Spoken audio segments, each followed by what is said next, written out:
Right, he was enslaved on a plantation in Jamaica, and you know, he's the biggest, strongest, you know, enslaved African on the plantation. So I have him here, you know, carrying sugar cane, and you know, the other Africans working here on the plantation in Jamaica. Right, so I explained here how it's a colony of the British, and all that stuff here. But pretty much Boukman is there working on the plantation. So now what Boukman is known for is he's literate, right? He knows how to read. And also he has a book, which was strictly forbidden, right? But he conceals his book. And after, you know, being on the plantation at night, he takes his book out and he's reading. I have him here reading to the other Africans, right? And teaching them from his book. And his book that he's reading, that he was known to have, was the Quran, right? The Holy Quran. So he's known for carrying this book everywhere. In fact, that's how he got his name, Boukman, right? So I don't know if y'all know Jamaicans, but that's how everyone is a man something. Like if he sells patty, he's the patty man, right? Or he's the eye doctor, he's the eye man, you know? You know, so he's carrying his book everywhere. He's the Boukman, right? So that's how he gets his name. So now, but of course, it's strictly forbidden. And not only was he teaching other people about, you know, what he's teaching from, but also he's very rebellious, right? And but the slave masters are like, well, we can't just execute this guy. He's the biggest guy we have. So they decided to sell him, right? To sell him off of the island to another plantation owner. So I have him here, like they arrested him. They put him on the boat. They're sending him over to Saint-Domingue, the French colony, right? And you see over here on the other page this woman who's kind of like distraught, you know, crying, and I have that as Boukman's mother, right? So I don't write that this is Boukman's mom in the text, but as a tribute to like Bayena's influence, I put her in there because the other story is that it's the mother that was the rebellious one and starting rebellions all over Jamaica. And to get back at the mother, they sold Boukman away to Saint-Domingue, right? So to separate them, right, and punish the mother. So that's why I have this woman here kind of distraught. So that's supposed to be Boukman's mother. So now he gets to Saint-Domingue and he goes on the auction block, right? He goes on the auction block. All the French slave masters like, wow, look at this guy, this huge African, I want to buy him, right? So I have all these people bidding on Boukman over here, and over here in his pants, I have his book right there, right in his waistline. I'm pretty sure that's not how it happened, you know, but I wanted to show that he brought his knowledge from Jamaica to Saint-Domingue, right? So he has it with him, and he gets sold to the highest bidder. So now the French slave master discovers his book on him and demands it. You're not supposed to have stuff. You're not even supposed to know how to read, let alone have a book. So they ask him for his book. He refuses. So they say, okay. So they hold him up and they burn the book while it's still on his body, right? And he starts getting. And this is a story that's, you know, they tell in Haiti. So he has scars all over his body from the book that they burned on him.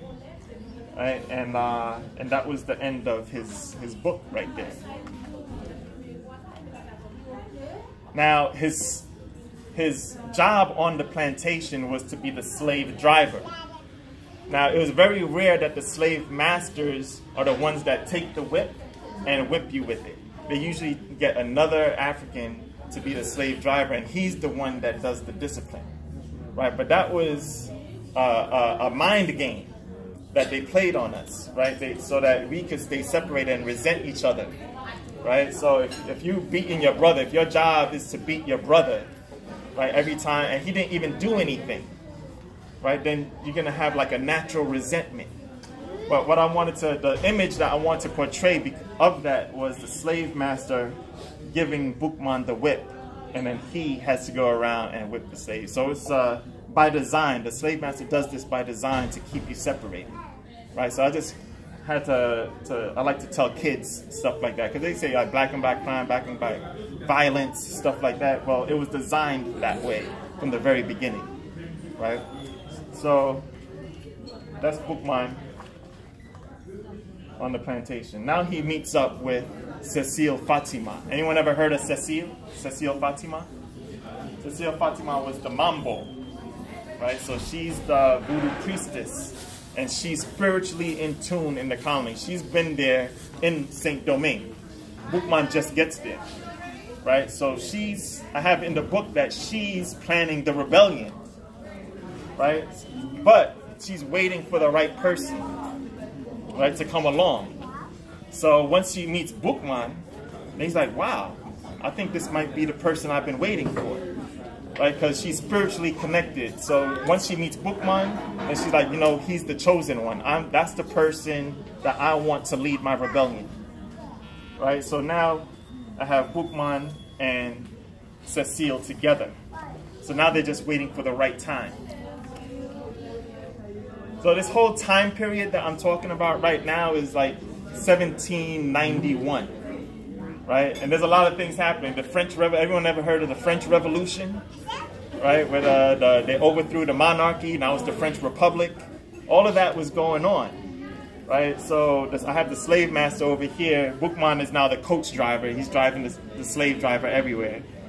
And the master's reading the newspaper, and they're talking about the French Revolution and all that stuff, and the poor people want equal rights. And I have Boukman listening to that.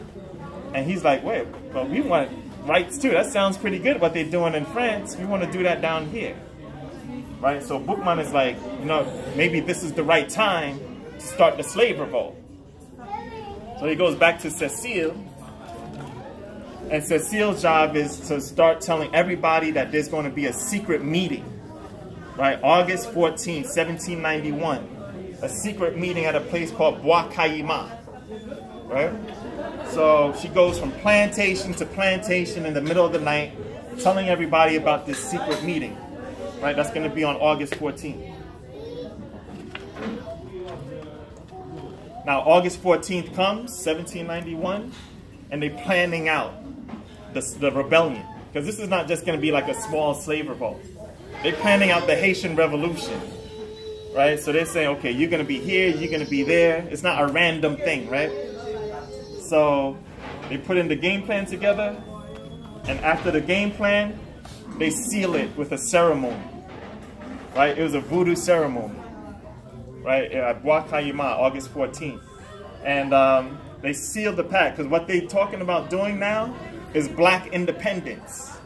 They're all enslaved Africans, or they're living in the mountains. The slave masters are running the whole island. They don't want to be slaves anymore. So they go back to African spirituality, back from Africa. They have this ceremony, and they say, next week, this day, we're all gonna rebel. So August 22nd, they start burning everything down. They start burning down the slave master houses, the sugar cane, everything. Right? And then I have Boukman over here, like coupe tete boule kai. Y'all ever heard that before? There's a lot of that going on.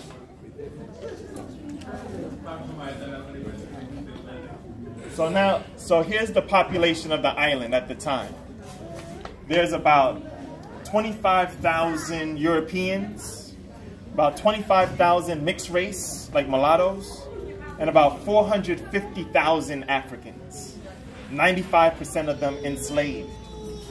Right, so now they're fighting back against the slave masters, but they have, you know, the military, the French military. They have cannons, they have bayonets, they have, you know, modern warfare equipment. And what do the Africans have? Sticks, stones, fire, machetes. That's what they were fighting back with. Right, so it was kind of even for a while. When Boukman was at the head of like about 15,000, 20,000 rebels was following him. So one of the things that they used to their advantage was guerrilla warfare. Right, they'll do like a lot of ambushes, like hiding in the bushes, hiding behind trees, and then jumping on the French military. So we perfected that guerrilla warfare, right? Because the French troops, they're like march in a line, they have a drummer boy making noise. You can hear them coming a mile away, right? So they would ambush them when they hear them coming. And they finally caught up with Boukman. Right, so they catch Boukman, makes an attempt to raid the capital city, Cap Francais, it was called at the time. It's Cap Bayesian now, but it was Cap Francais during colonial times. So Boukman tried to raid Cap Francais, and he was captured. They captured him alive, they executed him, decapitated him, put his head on a pike, put it at the top of town, and said, this is what's going to happen to all the rebels if you fight back, if you rebel. Go back to the plantations and go to work. So do you think that's what they did? No, right? So the fight goes on, and now Cecile Fatima are back in the rebel camps. She's looking for the next leader. Boukman's not here anymore. So she finds this guy in the rebel camp, and she gets the same type of energy from this person that she did as Boukman. And this guy, he wasn't enslaved. He was enslaved before, but then he was free. He was called what you call affranchi, right? So then he became free, but when the revolts came out, he started fighting with the rebels. And he was like the doctor, he took care of the horses. And then Cecile Fatima found him and was like, you know what, you're going to be the next leader. And this person, his name was Francois Dominique Breda. But you may all know him as Toussaint Louverture, right? So he was in the rebel camps with Boukman, but then he came out and he became like the next big leader of the revolution. I mean, there were other guys like Biassou, Jean-Francois, and guys like that, but Toussaint emerged as the main leader of the rest of the revolution. So that's sort of like towards the end of the book. So this is the last page, and Boukman has a gruesome ending, right? Like he's decapitated. I didn't write all of that in there, but I wrote that he got captured and he got executed. Right? But I wanted to end the book on more of like a positive ending because it's kids, that's reading it. So I ended it with a lot of Africans in that time. They believed that once they died, their spirits go back to Africa, right? If they died of for a worthy cause. So Boukman's ancestors were traced back to Dahomey, the kingdom of Dahomey. It was like with warriors and people that would fight the Europeans. And so I have Boukman going back to be with his ancestors. Right? So I'll just read the last page of what I wrote, and then that'll be the end of it. So Boukman did not survive to see the completion of the revolution he helped begin in Saint-Domingue. However, the African rebels were eventually successful in driving the French slave masters out of the colony and creating the first free black nation in the Americas. Many Africans believe that after they die, their spirits go back to their homeland of Africa. Boukman has taken his place among his powerful ancestors from the kingdom of Dahomey, who also sacrificed their lives fighting colonists for the well-being of their African brothers and sisters. Boukman has cemented his legacy as a fearless fighter, a spiritual leader, and one of the greatest heroes in history. So that's Boukman, Black Revolution.